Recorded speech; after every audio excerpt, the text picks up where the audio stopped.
Good afternoon, everyone. I'm Marjorie Fortin. I'm from PA, originally from New Jersey. I just wanted to talk to you about a few things. I always like to encourage people and let them know that there's always hope. So I think one of the things that I like to do in the morning when I first wake up, I like to thank God for the day. I thank God, oh, another day I woke up, Lord. What's this day going to be like? And instead of thinking of all my problems and what could be horrible, I'm trying to think of the good things and be grateful for the good things right from the start and decide what kind of day I'm going to have rather than let the day flood me. And I think that's important because um, we can think about a lot of things, right? A lot of things can flood our mind, but not all of them are beneficial to us. So I think that we need to gauge our day and set priorities and do the right things for ourselves. And I think a lot of times we don't do the right things for ourselves. We just let whatever flows in our way. That's how our day goes. And honestly, that has a place, but it's not good. It's not necessarily good. We need to, people have planners, and they write everything in. They plan their day, and there's a lot to be said for that. So, one of the things I like to do in the morning when I get up is I think about my day. I thank God for my day, and I start getting with the program here. And I take this stuff Go, and I pour it in 8 to 12 ounces of water. Anyway, I pour it all in, and what I do is I sip it through the day. I pour the whole thing in, and I shake it up good. Ooh, spilled a little on me. I shake it up good, and then I sip it. Depending upon how thirsty I am, I might just drink it more. But anyway, you see, it says this is from a hotel. One thing I like to do is to treat myself good and to take myself to places that I enjoy.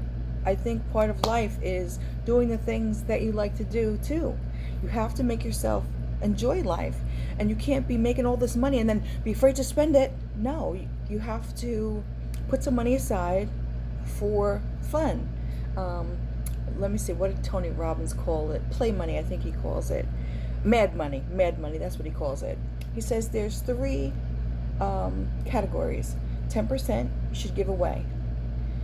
10% is for your bills, and 10% is mad money, because you want to enjoy your life. It's not for all frivolity, but I mean, you want to enjoy your life. You want to spend it on you, and do things that you enjoy. Work hard at your job. Don't be a goof off. And even if they say, "Oh, the bosses are gonna leave at 4:30, but you have to work till 5," you're not gonna say, "Psh, well, the bosses are gone. I could just do what I want for the last half hour." No, you have to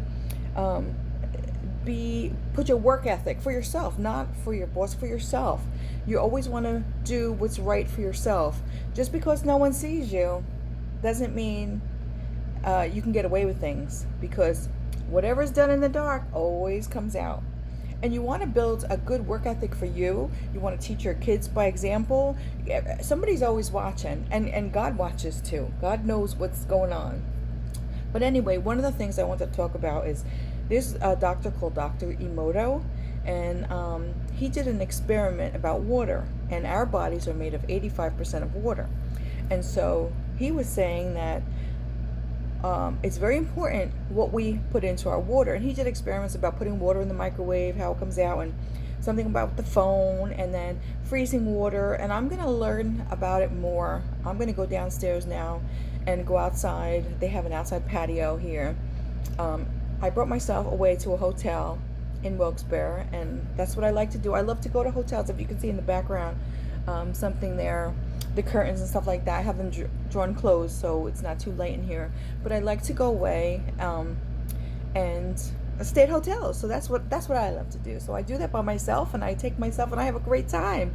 It's just me, myself, and I don't feel bored. I don't feel lonely. I'm happy to do this. I'm very happy.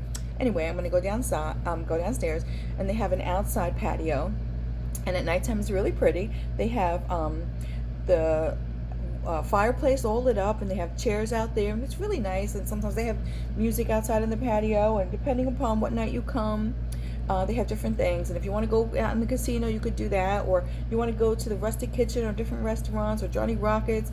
I hit them all, and so I really have a good time. But anyway, I'm going to start with this. Go. I took my, let me see here. I brought my sport, my liquid biocell, my collagen. I take this, and I've been taking it for a few months now, and the reason I take the sport one is because I started working out. Woohoo! Yay me! I could do that now. I used to have a hard time getting out of bed, and I used to be achy and full of pain, and I've talked to you about this before. And so I started taking the Life first, and then because I started working out, I started taking the sport. The sport is designed to help your body feel better when you work out or you play football. Anybody play football or sports? That's hard on your body, and you want your body to recover. There's an NFL football player named Willie Harper, and he swears by this. He's like, I have to take this every day, and I think he's like 63 or something like that, and he still plays. But anyway, this is what I do too. So this is all part of me taking care of myself. I take my Go in the morning. I take my Logic. That's the coffee that I drink too. And typically I do that, but I forgot my creamer at the hotel, so now I have to go get a cup of coffee, and then I'm going to pour that into my coffee so I can be mentally focused and have clarity. And before I put my face on, my makeup, I put I put this on. This was my moisturizer. And it's a self-proof moisturizer, and I don't know if anyone has trouble with their skin, but there's a product that we have called Skin, and that actually is more beneficial. They're all beneficial, all of them, but the Skin has an extra something for the skin, just like the sport has something extra for your body when you're working out. And then there's Pure for people who are like diabetics or something that don't want to have any kind of sugar, and that's a sugar-free one. But anyway, I started using these products, okay, for my skin, because my skin was breaking out, and I started using these. And this is a serum, and this is a moisturizer, and then they have a mask. So you use the mask a couple times a week, but what a difference! So I'm really trying to work on myself, and I encourage you to work on yourself. And I'm also listening to Dr. Jack Canterfield, I think his name is. Do you ever hear of the Chicken Soup for the Soul? Well, he has some books that he's written on there, and he's like very famous. Okay, if you haven't heard of him, he's a very famous author and speaker, and I'm listening to him and I'm at the hotel, so the service in this room is just spinning. So when I go downstairs, I'll be able to listen to it more, and that's what I'm going to do. I'm going to spend some time listening to it and feeding my mind with good stuff, because it's important to feed your mind with good stuff, because everything that comes your way isn't for you. Okay, every opportunity that comes your way is not for you. Everything that somebody has, so many bright ideas, harebrained ideas, is not for you. You have to decide what's good for yourself. Garbage in, garbage out. You want to put good stuff in you. You want to nurture your body. So like with that water experiment, Dr. Imato was saying, I'm looking at my computer spinning here. He talks about what you put into your body and how your body is affected.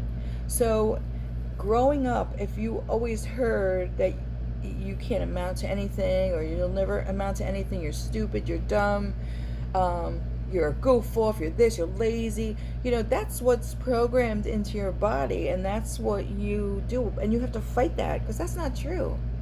That we all have a purpose here. We all have a reason. We all have good stuff about us, and we have to say, shake that crap out of us, and come on, put your best foot forward in your life, because you have one life to live. You have one life, and you want to enjoy your life and live it to what you're supposed to be. You want to be that lender to people. You don't want to be the borrower. You want to be the lender. You want to be that positive person, not the big complainer. You don't want to be that complainer. Stop complaining. Years ago when I was first married, when you're first married, it's tricky. You're getting used to each other, and it's like maybe not all rosy, like, the honeymoon's over. And I remember talking to my dad and saying, Dad, blah, blah, blah, blah. And he said, Marjorie, you need to stop complaining and start praying for your husband. And I was like, I can't stop complaining. He said, just stop. And that's what I'm telling you. Just stop. Stop your complaining. Stop. Look for the positive things. in life, not the negative all the time. If some, yeah, problems are going to happen, but deal with them. Don't let them immerse you. Don't let them devour you. Just, okay, all right, it happened. Okay, I'm gonna come up with a solution. Come up with a solution and pray about it. Ask God, God, please help me to have a better attitude. Help me to get through this. And like health issues. You know, there's, you might have a reason to complain. You might have a reason to feel sorry for yourself. But I don't know if you know me, but you better know that I have so many reasons to feel sorry for myself. So many reasons to complain. If I wanted to, but I don't want to. I don't want to feel sorry for myself. I don't want to complain. I want to be positive. I want to be happy. I want to be thankful. I want to keep trying. I want to keep trying. You know what? So what? Things happen to me. Bad things happen to people. But you get through them and you work through them and you work hard, because you know what? You deserve it. You deserve it. You deserve to have a better life. You deserve to get through this. You deserve to prosper. You're worthy of it. For some reason, through the years, I used to think, I don't know exactly how it happened, but I used to think, you're not worthy of this because of blah, blah, blah, blah, blah, blah, blah. And even when I became a Christian, I felt so blessed and so thankful, but I still felt like I wasn't worthy of anything. But over the last, say, year or so, something happened. I'm having some kind of transition here where I am worthy of it. I am entitled to it. I'm allowed. Sometimes you think, well, you're not allowed. You're not allowed. You're not allowed to be happy. You're not allowed to be happy. You're not allowed to have money. You're not allowed to get this. You're not allowed to be blessed. Don't you know who you are? But let's forget all this stuff. It's all nonsense. It's all crap. It's all lies. You are allowed. You are entitled. You are worthy of it. You are blessed from the Father above. God wants these things for you. God wants you to be happy. God wants you to be blessed. God wants you to prosper. God wants you to be healthy. He wants these good things for you. So Marjorie, receive this, and I'm telling you, receive these things too. Because God wants these things for you. God wants you to be happy. So I want you to look inside and say, you know what? I want these things for me. God, help me to receive these things. Help me to find these things too. Help me to search for these things. Seek and you shall find. Start saying this. I am happy. I am blessed. I am worthy of these things. I am prosperous. I am abundant. I am allowed. I'm allowed. I hope that I blessed you somehow. If I did, let me know. Because you matter to me. You really do. Thanks for watching. Bye-bye now.